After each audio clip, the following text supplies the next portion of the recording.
application season for the fall 2024 is just around the corner. So let's talk about what your overall admission timeline should look like in order to win your dream admission. So let's get started.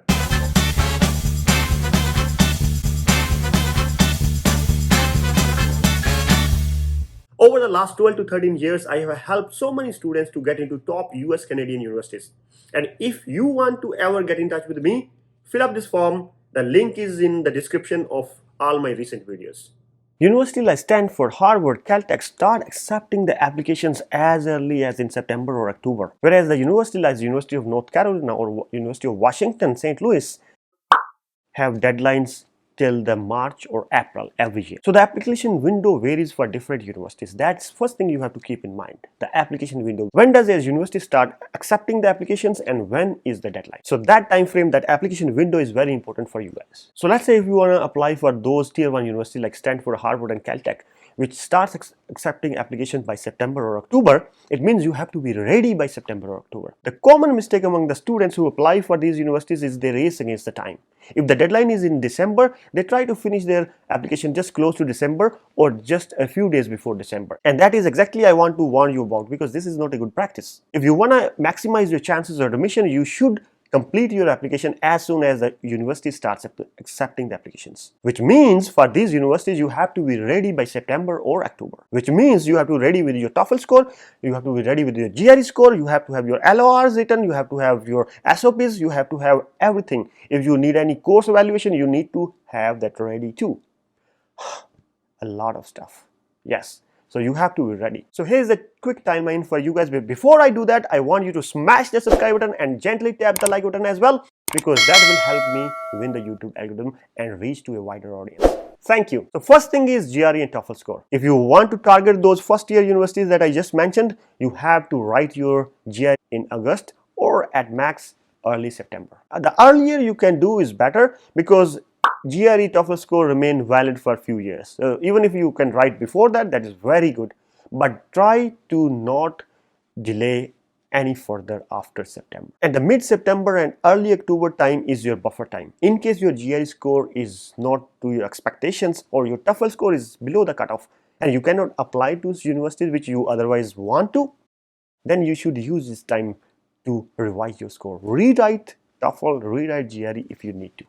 So keep this as your buffer time. By the way, if you are targeting universities that have already waived GRE or TOEFL, then you don't need to worry about this. The next step is shortlisting universities. The shortlisting you cannot do in one day.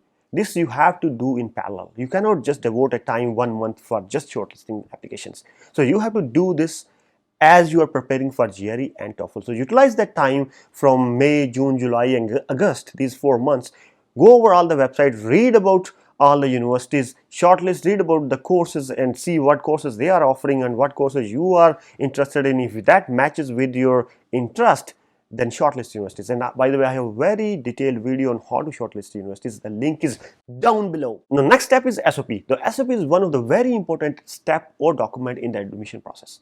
So start writing your SOP 3 weeks, at least 3 weeks ahead of your start of your application in any university. And common mistakes but students make is they write a generic SOP and send most of the time the generic SOP, and that is exactly I want you not to do. Don't write a generic SOP and send it to all the universities. Tailor your SOP according to each and every university that you have shortlisted. Take your time, write an SOP, revise it, send it over to experienced person or your friend or somebody who has already gone through the process and ask for their input. So revise your SOP or make sure you are ready with your SOP before you even start application. Another important document is the LOR. So most of the universities require 2 or 3 LORs. So before you put your recommender's name in the university portal when you apply for the admission, talk to your recommenders. Make sure that they are willing to give you a very good recommendation letter. Now if you are wondering what does a good LOR look like, not a problem. I have already made a very detailed video. The link is down here. Let's talk about the other documents. As soon as you start your application, you also have to be ready with other documents like your transcripts, your course evaluation, your provisional degree, your provisional detail marks cards, and all those documents that you have to prepare in advance. By the way, not all the students need provisional degree or provisional DMC, because in case you already have the original degree and the detail marks card, you don't need a provisional one. And the next step is offer letter. Typically, students start getting offer letter in January onwards. So if you apply now for the fall 24, you should expect your offer letter anytime between January 24 to May, June 24. And most of the universities ask you to provide a financial document or financial proof that you have enough fund to support your 3, 4, 5 years in the university before they issue you I-20. If you are counting on an education loan for your study abroad, oftentimes the banks will not sanction your loan until they see a proof of admission or I-20. If you are caught up in this situation, this is really a bad one. But if you are caught up, well, there is a solution. You can fill up this form. The link is in the description of almost all my new videos. And after you fill up, submit the form, Edflight will contact you and we might be able to help you out. So don't worry, fill up the form. The link is down below. So make sure you make your financial planning in advance, which includes, by the way, your bank loan if you want to take a bank loan. If you have a family loan, be ready. If you want to deposit some money in your account, be ready. Deposit the money in advance, like 3-4 months in advance, so that you can generate a bank statement from that account. Just be ready. Unless you show you a proof of fund, university will never issue you I-20, and that's a problem. So be ready with your financial documents. And in case you have a full financial support from your university, you don't need any financial document, then you are good. The next thing is financial support. As soon as you shortlist universities, you should start looking at your financial support as well. The financial support includes your TA-ship, RA-ship, bursaries, scholarships, and scholarships are further need-based and merit-based scholarships, all kind of financial support. And do this from August 2023 to August 2024 until you start your program. So you should keep looking. Don't rest until you get one. And believe me, it is very much possible to get a full financial support in US. I have done it myself. You can do it too. And finally, the risk coverage. If unfortunately for any reason you didn't get any offer letter until March end or April mid, you should cover your risk.